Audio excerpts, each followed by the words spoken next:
So I want to tell you about a life settlement opportunity that I had. I've had a lot of them and done quite a few life settlements from start to finish. So I know the process, I know the markets.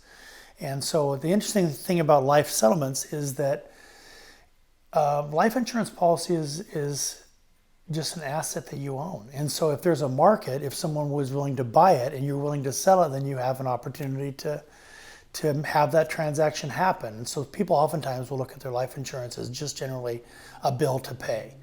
You know, it's something that costs them.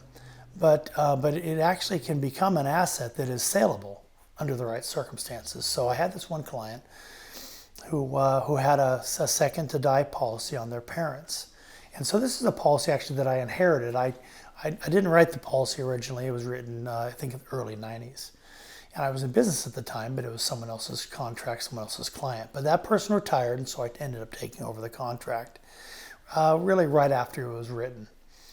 And so the thing to remember back in the 80s and 90s is that interest rates were very high. And so the crediting rates on these policies was very high. And so as crediting rates came down, the amount of premium you have to pay to keep the policy in force went up, because the interest crediting was not there to offset some of the costs inside the policy, so it had to be made up with premium. And so over time, this policy was a $3 million policy on a couple people who were in their, I believe, mid-60s when it was written.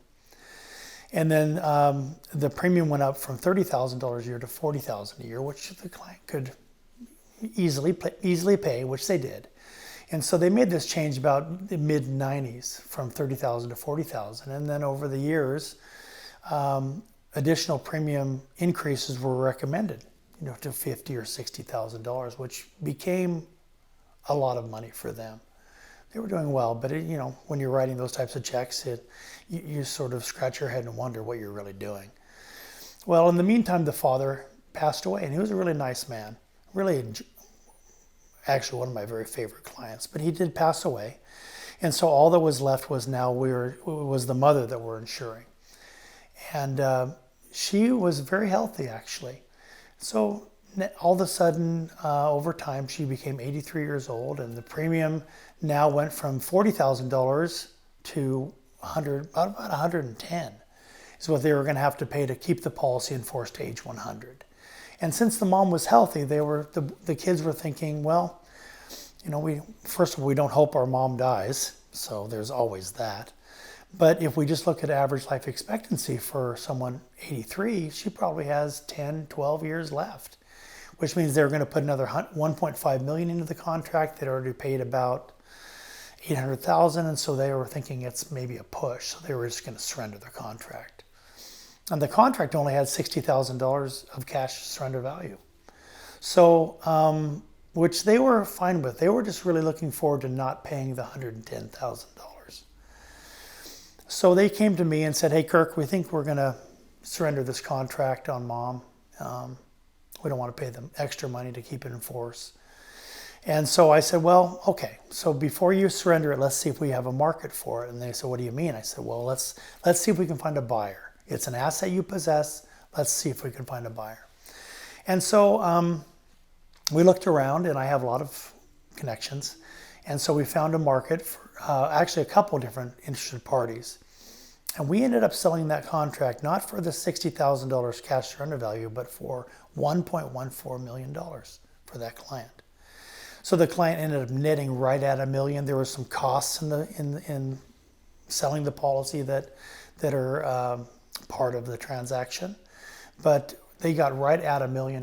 And a lot of it was basis, and so they didn't have very much exposure to any long-term capital gain or any short-term gain on the contract. And so what that allowed them to do was to have $1 million to take care of some sort of outstanding buyout issues that they had between siblings. And it solved a big problem, and it got them and netted them almost $1 million above what they were going to receive in a cash surrender value. So when you have a life insurance contract and you're thinking of surrendering it, have me review it. It should be reviewed anyway to make sure it stays in force or does what it's supposed to do, is owned properly, proper beneficiary, avoiding estate tax, income tax, long-term capital gain, gift tax. There's all sorts of reasons to have it reviewed. But if you're going to get rid of it, have it reviewed. Have a life expectancy report done. Find out whether there's a sale opportunity, and then get the greatest value you can out of that asset, just like you would out of any other asset you own. And that's life settlements.